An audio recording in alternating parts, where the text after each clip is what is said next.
সব ষড়যন্ত্র পেছনে ফেলে প্রধানমন্ত্রী শেখ হাসিনার নেতৃত্বে দেশ এগিয়ে যাচ্ছে বলে মন্তব্য করেছেন পানি সম্পদ উপমন্ত্রী এ.কে.এম এনামুল হক শামীম। দুপুরে শরীয়তপুরের নড়িয়া উপজেলার জবসা ইউনিয়ন আওয়ামী লীগের বিশেষ বর্ধিত সভায় প্রধান অতিথির বক্তব্যে তিনি এসব কথা বলেন। এই সময় তিনি বলেন, কোনো কুচক্রী মহলের ষড়যন্ত্রই বাংলাদেশের উন্নয়নকে বাধাগ্রস্ত করতে পারবে না।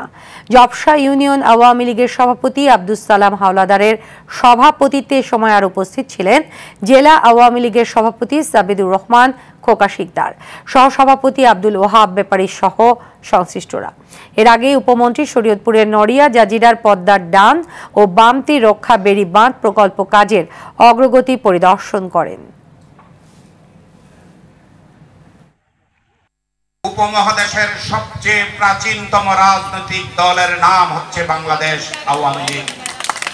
বঙ্গবন্ধু হচ্ছেন পৃথিবীর ইতিহাসের একমাত্র নেতা যিনি আওয়ামী লীগকে শক্তিশালী করে সংগঠিত করে এই দেশকে স্বাধীন করেছিলেন আওয়ামী লীগের নেতৃত্বে।